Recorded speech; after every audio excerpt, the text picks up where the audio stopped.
can have whatever opinion you want, but one thing is clear. President Trump is a candidate who is not afraid of ushobora kumutekerezaho ibyo ushaka byose, ariko ikintu kimwe kigaragarira buri wese: Perezida Trump ni umukandida udatewe ubwoba no kumva amajwi mashya kandi menshi y'abamunenga, kandi ndatekereza ko twese twemeranya ibi, bamukunda batamukunda. mu ndorerwamo y'ibyamubayeho kuwa gatandatu yerekanye ko ari akasamutwe. He has proven to be one tough SOB.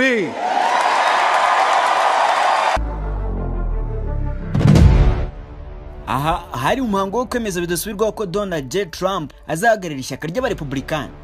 Mu ishusho y'umugabo w'umunyembaraga cyane warusimbutse rwari rwamubonye n'igipfuko ku gutwi kwe kw'iburyo, igipfunsi hejuru, ati America is great. Amahirwe y'uyu mugabo yo kwegukana intsinzi yo kuyobora igihugu cy'iti cya mbere ku isi azaba ahanganyemo na Joe Biden angana iki? Kuba yararusimbutse bikamusigira igipfuko ku gutwi kwe kw'iburyo byongereye iki ku gikundiro cye muri rubanda rw'abanyamerika? Ku rundi ruhande, ibiro bya perezida w'Uburusiya Kremlin n'umuvugizi wabyo Bwana Dmitry Peskov batangaje ko perezida Joe Biden afite ukuboko mu mugambi mubisha wari ugambiriye guhitana Trump. Ariko kandi Biden anaherutse kugaragara atangaza amagambo akomeye arimo nuko umukandida bahanganye Trump akwiye kuba igipimo ibintu byaje bishimangira ko koko ibyo Abarusiya batangaza bishobora kuba bifite ishingiro. Ese ibyo kuba uwo bahanganye Bwana Joe Biden ari wamugambaniye bivuzwe n'Abarusiya bifite shingiro ki? Ngo hayikaze.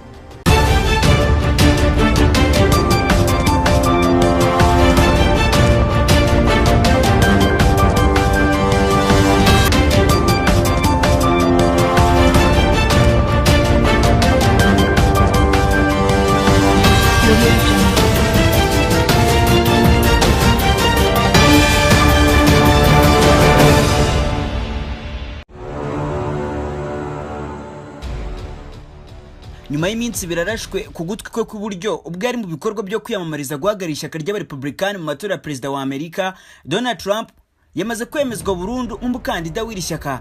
Donald Trump w'imyaka 78 y'amavuko yemerejwe mu nama ku rwego rw'igihugu y'abarepublikani yabaye ku itariki ya 15 Nyakanga 2024 nyuma yo kugira ubwiganze bw'amajwi mu barwanashyaka baryo.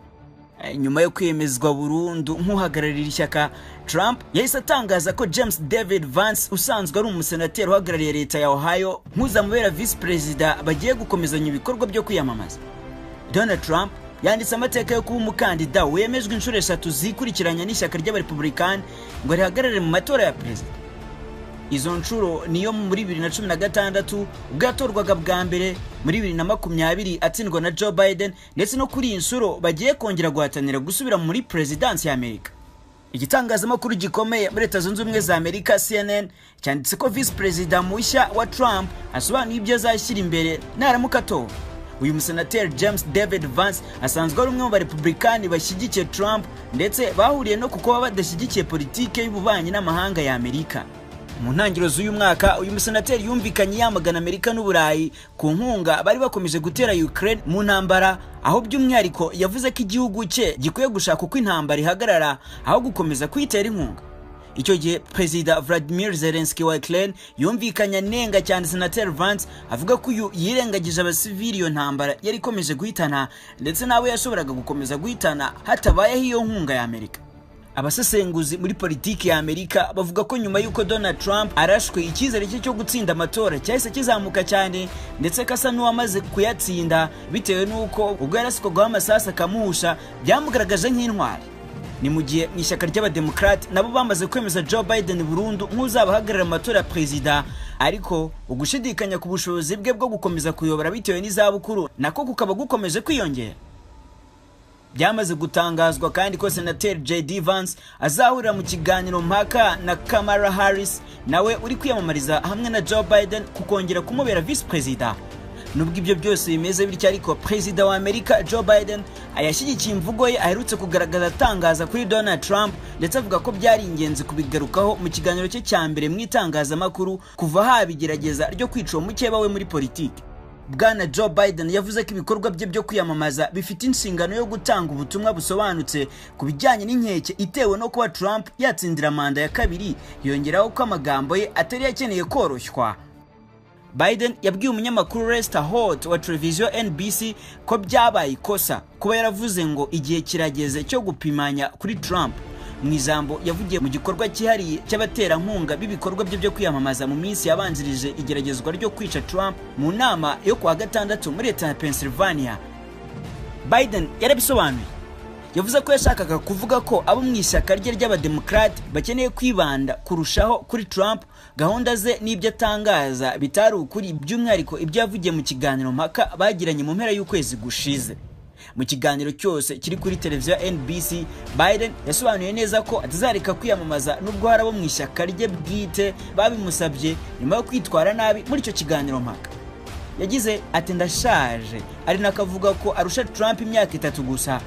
Yavuze ko ubushobozi bwe bwo mu mutwe bumeze neza ndetse arondora ibikorwa yagezeho nka perezida, ariko yemeye ko arimo gukora ku rwego rwe rwo kugira ngo yongere kwemeza abanyamerika ko ashoboye akazi.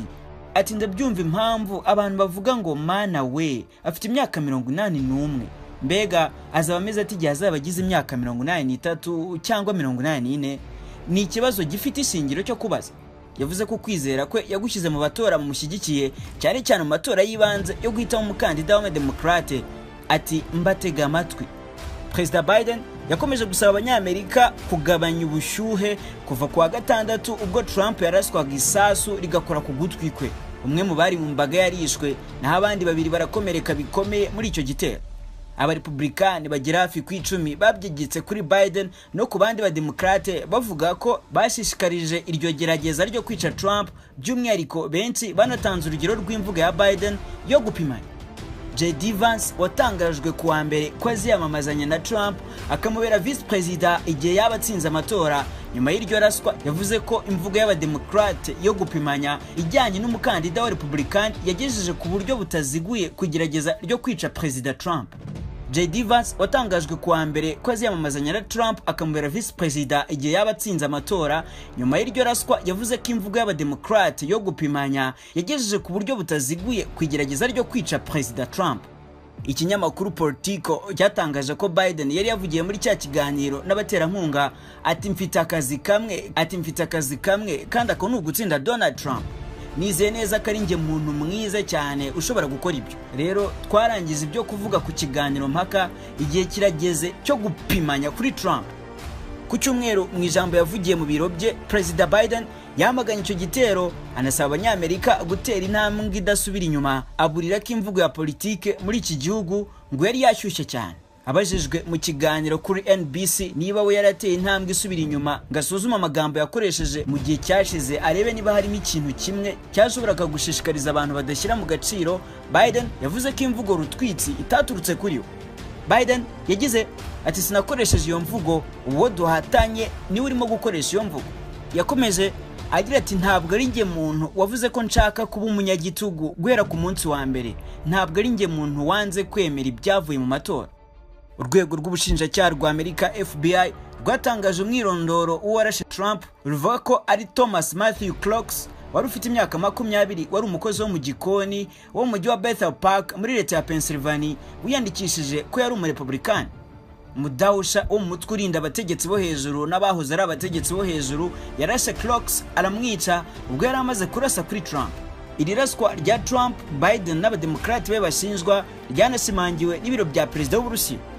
Perezida Vladimir Putin abinyujije mu muvugizi wa guverinoma yavuze ko Joe Biden ari wateje icyuka kibi mu banyamerika, icyuka cyatumye bamwe begura imbunda bakajya kurasa ku bayobozi babo. Abayobozi ba za leta zitandukanye mu isi bamaganiye kuri raswa rya Trump, bose bakoresheje amagambo akakaye yo kwamagana ibi bikorwa. Urugero ni nka Minisitiri w'Intebe mushya w'Ubwongereza Keir Starmer yatangaje ko yabaye nk'ukubiswe n'inkuba akibona ibyabereye mu nama yo kwiyamamaza kwa Trump. Yagize ati imvuru za politike uko zaba zimeze kose nta mwanya zifite muri iki gihe turimo. Ati ibitekerezo byanjye byerekeje ku baguye muri iki gitero. Igihugu kimwe rukumbi cyagize icyo kivuga kuri iki gikorwa ariko ntikigobotore ngo cyamagane ibyabaye kuri Trump n'Uburusiya. umuvugizi wa perezidansi y'Uburusiya bwana Dmitry Peskov yavuze ko Uburusiya butemera ko ubutegetsi buriho muri Amerika bwaba buri inyuma y'ibyabaye, ariko yongeraho ko bafite uruhare mu guteza icyuka kibi cyakomotseho iraswa rya Trump. Yashinje ubutegetsi buriho muri Amerika gukoresha inzira y'amategeko n'inkiko bugamije gutamamira Trump bumubuza kwiyamamaza. Ibi byose rero ngo ni ibintu byagaragariraga buri wese ko ubuzima bwa Trump buri mu kaga.